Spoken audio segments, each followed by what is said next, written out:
Hi there, my name is Chris Farah, and welcome back to my channel where I'm so excited to give you 90 Day Fiancé Season 8, Episode 1. It's the premiere episode, honey. New season, some old peeps, some new peeps.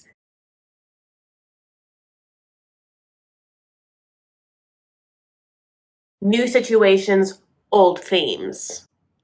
So things are a little funky. I'm just gonna, tell you it's a new setup. I'm filming this on my iPhone as opposed to the usual Canon, and we're just gonna see how it goes, okay? With this backdrop and everything. I mean, whatever. This is like, that's a Peloton back there. That's like my dad's like clothes or whatever. Everything is messy, everything is real, everything is authentic. Okay, so our first couple we'll talk about is Brandon and Julia. Hey, Jules. Honey, Brandon is from Dinwiddie, Virginia. Dinwiddie. And Julia's from Russia. Brandon's parents got together. The dad's been married before, like, a bunch of times with a bunch of kids or whatever. He, like, doesn't, like, hang out with them, I guess, or, like, didn't raise them or whatever. Like, they're not with him, whatever, God bless. Because, like, Brandon's mom, Betty is her name.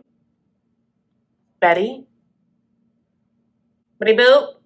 Had Brandon with him, and honey, it's been the three of them this whole goddamn time. I mean, okay, Brandon's mom, Betty, looks like Robert Durst's sister. Definitely isn't, like, subconscious in how she seems on this series, like in any sort of, like, Debbie way, Betty, Debbie. Did you guys note this? Brandon stole Betty's face. I mean, okay? Ron looks like Joe Biden's, like, brother. Both dad and mom have brown eyes. Brandon, blue eyes. Now, I don't do math and I don't do genetics, but it's like big B, little b or something. So it's like, so I guess what you're telling me is both of them have recessive blue eyes and he got it? Or what I'm telling you is, do we know Brandon is like Ron's spawn? The blue eyes came from somewhere. We know where the face came from. Betty. So, Brandon has had a little, like, slow to warm sitch when it comes to sexuality and relationships, and that's totally fine, but his parents have been, like, on it. They, like, signed him up for Farmers Only, which is weird. They put his profile together, honey, it's him and baby goats. Brandon is a pesticide person by trade, and he says he loves it. Every day it's something different. He's not stuck in an office. One day it's termites, the next day, rats. Then, like, a horrible silverfish problem. Wasps! Those, like, killer bees and, like, the even, like, angrier bees. There's, like, really pissed bees. Maybe he deals with, like, gophers, like gnats, like fruit gnats. But he loves it so much so that he's just, like, doing it sans a mask, sans gloves, honey, like, hands in the pesticides, in the chemicals, breathing it in, like. But it gets him off the farm. His parents want him to take over the family business, which is basically a puppy mill. I think there's something to say for someone who really enjoys a certain species and a certain breed of animals. And maybe if you have, like, them in your home and they have puppies and stuff and you treat them like family, but it just definitely feels like those dogs are in cages. I don't want to see dogs in cages. You can just go rescue the dogs in the cages. Okay, so this is what happens to Brandon. Brandon's friends FaceTime him while they're at this, like, Russian hotspot, honey, like, okay? And one of the go-go dancers, like, hops on the FaceTime, I'm not quite sure, or whatever, and that's Julia. And she is H-O-T. Honey, she's, like, doing everything. She's, like, a Renaissance woman in Russia. He falls in love. And then he, like, hops on a plane, he, like, goes, meets her, like, boo-hoo. He just starts to, like, George Nanfisa, like, pay for everything in a sense of, like, they travel the world together. And so she thinks that's, like, what he does, how he lives, but that's not how he lives because he actually lives with his parents. Doesn't have any money. Bunch of credit card debt now, honey. Okay, so then, like, the parents go and meet Julia's parents, and it's a little awkward, and Julia and Brandon get a big fight, and, like, Betty's all up in it. She's like, So now Betty just like feels she's been part of the process, honey. So now she is in it to win it. Like she's gonna get married to Julia too. And it's a lot of like Julia not wanting to live with his parents and thinks it's not gonna happen for a long time, and Brandon being like it's gonna happen for the next 15 years of our lives. And Julia can sense it. She already knows that Betty's into him. She has to run away, but that's not what's gonna happen. We've seen this before. We see a lot of mama's boy in these whirlwind romances, and I feel like, is it just a way for a man to have an escape from a female that doesn't have to fully see on a day-to-day basis what his life is like, beholden to another woman, chiefly the one that made him, popped him out? You know, it's so interesting. So they're getting the house ready, honey. Let me just tell you, they're like getting the rooms ready. And two things, besides the fact that Julie doesn't want to live in the house, Julia also thinks that she's going to be able to like be in the same room as Brandon. That's also not happening. Also, Julia, get like your gloves ready. You'll be on the farm, honey, like helping out with the dogs, getting eggs. They're getting Julia's room ready and they're getting Brandon's room ready. Brandon has to get his room ready because he is now a big boy, has a big boy room. What was happening before? You have a race car bed? Did he have a race car bed? Or did he like not have a room at all? Was he co-sleeping the whole time with Betty? Betty and Joe Biden. That's not his name. Stanley? Ron. Meanwhile, Julie's living in a fantasy land where she's like, you'll buy me all new clothes when I get there. He's like, yeah, I'll buy you all new clothes. Like, what, this 4-year-old? I mean, you know, he's not, what, God bless. It's like, it is not going to be a good situation. We're really bad when this comes. This cannot possibly be good. I cannot wait. You know, you're just watching Betty just like fold his jeans, like put it in his drawers for him. He's just watching it happen. He's just like loves it. He's like on that teat, honey. He's like, look, I plan to go pick her up in DC, but then mom said she wanted to go. And at first I was like, no, but then she's like, I'll pay for it. And I was like, cool. Yeah. You can't be 27 and be like, she's not treating me like a man. And then like at every possible way, every possible opportunity, like falling back in that lap just to be cradled. Case in point, Betty gets in the car with all of them, honey, and she gets a phone call from the doctor. And this whole time, like also a whole situation and theme of this episode is men don't know how babies work. Like in this case, Brandon doesn't know that like sex equals babies. Okay, God bless. Okay. So anyway, okay. So then Betty's like, oh no, I'm gonna get her on birth control. Like meanwhile, no one's talking to Julia. It's like her body, God bless, whatever. But like that's not how Americans work. That's fine. Okay, so Betty's talking on the phone with the doctor, how she wants Julia to go on birth control. And instead of, I don't know, Brandon being a man, like stepping up and saying something, motherfucker's just in video games. Honey, playing Animal Crossing, I don't even know. What are you doing? In the back seat, where he's always been living 27 years with them. Threesome, co-sleeping in the bed. Honey, Brandon is weird. He looks like Ron Howard fucked all the partridges. I mean, okay, Jovi and Yara. Jovi's from Louisiana, honey. He's a hunting, he's a fishing, bayou man. We see him, honey, he grabs 2 beers, a rod, and gets out on that bayou fishing ship. Going down them rivers, looking for them alligators to spear and make gumbo out of after. However, you know, he's also toured the globe because his work is that he like deep dives and works on oil rigs or something. I'm not quite sure. Also, weirdly, also what my uncle does. I just said this in the live, but I'm gonna say it again because it's like he's interestingly also someone who lives in off the bayou, but this one in Texas. Anyway, God bless. So he works 4 weeks on, 4 weeks off in different parts of the globe, and he downloads a travel app, Tinder, and meet someone, and that person, Yara. Yara is from the Ukraine, honey, and she is like one of them fake Chanel purse loving, hyper sexualized feminine glam look with the extensions and the lips, and but she has an aesthetic, honey, and she sticks to it, okay? And that's different from Jovi because he's like camo wearing. So anyways, he goes to like Budapest and they're supposed to have like a hot and steamy situation for 2 days. And it's like really awkward the first night. And it's like, can you imagine how awkward it was? I mean, my God, like how do they even talk? But I'll tell you exactly how they talked. Go, go, go, go. And then, boink, boink, boink, boink. And then they fall in love. That's how easy it is for some peeps. Them twos. Anyway. So Jovi works 4 weeks on and then 4 weeks off, and every time he gets off, honey, like he picks her up and they go globetrotting. Oh, what a life. I mean, can you imagine those experiences as a young person? He also doesn't know how babies work, okay? Because they keep boning. She gets pregnant, okay? He was so shocked.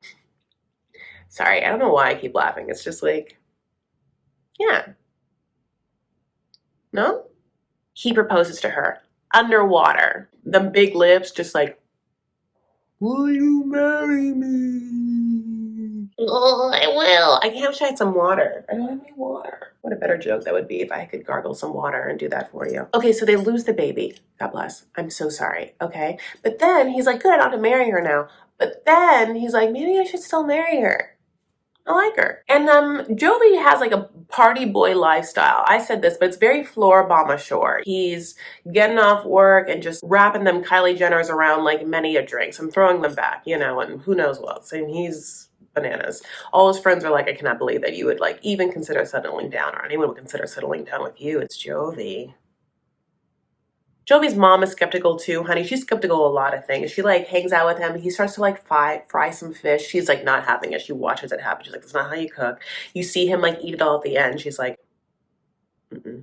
He also has a situation because of his work that we've already talked about that he's going to pull a Tanya and Sinjin, which means like Yara's going to get there and have 2 weeks with him, and then like he's going to go off and she's just going to be alone, floating in America by herself. I'm actually really excited because unlike Sinjin, I think that she's going to make the most of it. She's not going to be stuck in like some she shed somewhere, like, honey, like not doing anything and listen to like Jovi's mom. She's going to be out and about. Friends are like, I cannot believe that this is happening. So then we get to see him meet Yara at the airport. Yara has made it a whole situation. She's like, you are getting flowers. I am not Larissa. And he's like, okay, so decides to bring her flowers. And so that's good. Okay, but it is a full like Mother's Day spring bouquet. I mean, it's like, thank you. He's waiting at the escalator for her to like come down, and we see like a cameraman like come down the escalator being like, I don't know where she is, you know, whatever. Like, that's also weird. But then she comes down the escalator, which is great. But then he like comes to greet her like at the actual foot of the escalator. Hi.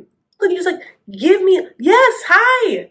Okay, also take some steps back. I have to get off this, you know, like it's pushing me up. People are behind me, you know, like give me some space. Back up. Always what happens is the foreigners come to America and Americans are like, just kidding. You're going to be living with people you don't want to live with. It's not just, and it's going to be a bad situation either because I have roommates I didn't tell you about, or the roommates that are not going to be good for you, like my parents, kids, and none of these people like you. So welcome. There's this other thing where like the minute the foreigners get off, they're like, I've come 45 hours, I haven't showered. And the Americans always like, great, let's go out. I'm gonna tell you this right now. Anyone who's going to marry me better know me. I can't fly 4 hours without being like, no, I'm gonna go check into the hotel. I need to take a shower. You'll like lay down. Traveling takes it out of me. That amount of time, 30 hours. And I guess like a whole other situation is Jovi paid for the plane ticket, and he like, to get a cheaper fare, like made her do a layover in a backtracky part, and so she's pissed. Also tired, also smelly. So she's like, I'm going home. He's like, I want to show you New Orleans or whatever, and it's like, let her go home. New Orleans is a whole thing. If she think you're smelly now, just wait. I love New Orleans. It's humid and smelly. There's puke. So in some places. Not like the Garden District, but I don't think he's going there. He's going like Fisherman Street or something like that, right? Like Bourbon Street or something like that, right? Sure. Yours asked, what do you love about Jovi? And she's like, I don't know exactly what I love. She has a good body. Well, not now. Before. Okay, Rebecca and Zayed. Ugh, we know them well, don't we? I love you so much. Rebecca, 47, from Georgia, meets Zayed, Tunisia, on Facebook or something. I'm not quite sure, but it's like, yeah, she just like is taken by his eyes. His blue eyes, his intense stare at her. You know, whatever. And she just like reels him in, honey, with like picture out of picture that's filtered within an inch of their lives. Completely different people. Anime characters. He falls in love with anime characters. But we saw them, you know, live out their dreams, and they're still together. So this is how it's working. Rebecca left her PI career behind her, and she decided to like get a real job. And the real job is that she's like a manager at a restaurant, which by the way, I eat at this restaurant in a heartbeat. It's like kind of like a interesting fried chicken place, and she's like working it out because she needs to get that money for Zayed and her. She's also someone who's like, I need to live with people to make it easier and cheaper for me. It's gonna be my daughter and her like very, very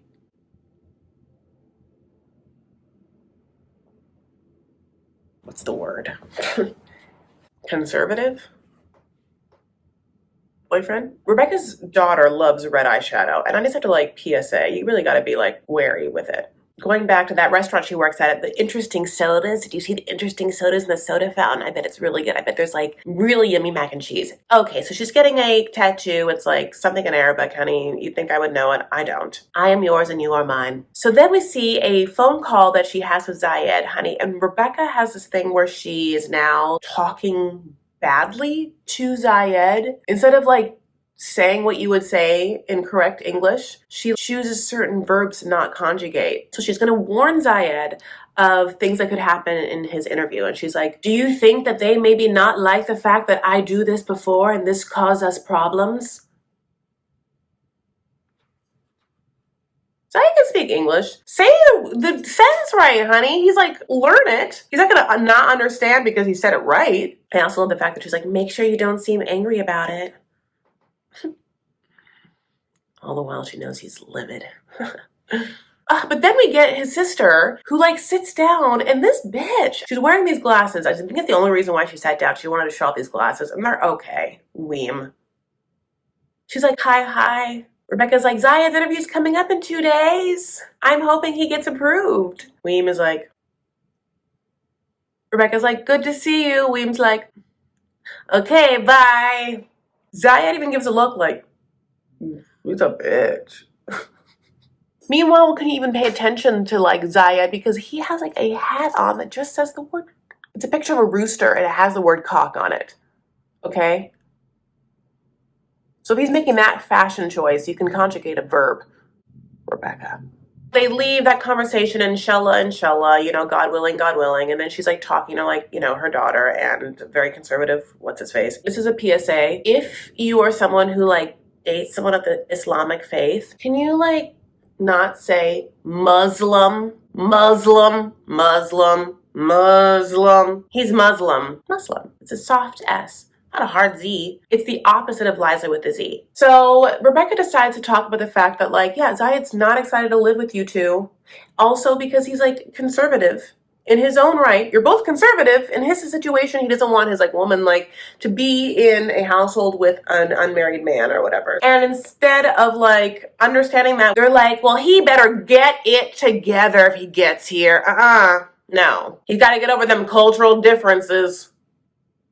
Why don't you both come to some sort of understanding of your cultural differences? So it's just gonna be like Micah versus Zayed. But it's so interesting, like why live with someone who doesn't support your relationship? Oh, I know, so you're on a show. Okay, God bless, that's why. Stupid. Micah's like, you gotta catch on and catch on quick.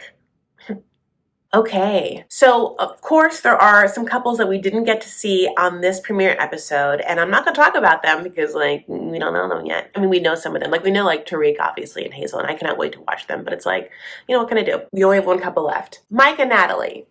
So Mike and Natalie, we're going to get a lot of like crazy Natalie eyes, hair, crying, like Mike just being like stoic and sort of like dead. I don't know. That's what the whole season's going to be. Okay, so that's it. Bye, guys. Aliens, I like aliens.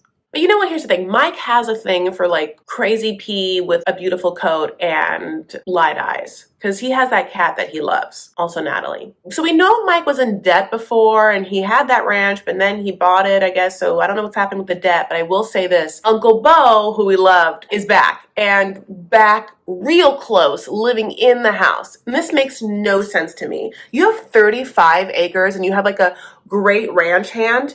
35 acres, get him his own space. And why wouldn't you? Because I'll tell you, Bo wants to drink. Let Bo drink in his own space and bring home women. He's fathering children, honey, so he's getting inside. So let him have his private space. 35 acres, there's so much room. Get a he shed, the original he shed, a Bo shed. Get a Bo a tiny home. Put in the corner somewhere. 35 acres. Bo will even build it. I mean, he'll build it. Also, Mike, in his introduction of himself, Mike said that he himself is full of energy. And I would be like, Mike, have you met Mike? You are not full of energy. Someone stole your soul many moons ago, and we are left with like a shell of a person. I mean, you're very tall. I don't know if it's just like too much energy for the tallness of you. I mean, it's just not a lot of energy. Is it because he gets up early and does the farm stuff? I mean, maybe like literal energy, but I mean, what you're giving us isn't like I'm just saying, of the two of you, Natalie's the one that brings energy and color. A lot of also yellow, blue, the specific colors. So then we have this foreboding scene where it's like raining and, Mike's in the car and he gets a FaceTime from Natalie, honey. And Natalie finally has gotten her fiance visa, which by the way is like what they were waiting for before. So with the first season we watched, they had already applied for it, but it had taken so long that Natalie was like, get your ass here. I want to like hang out with you.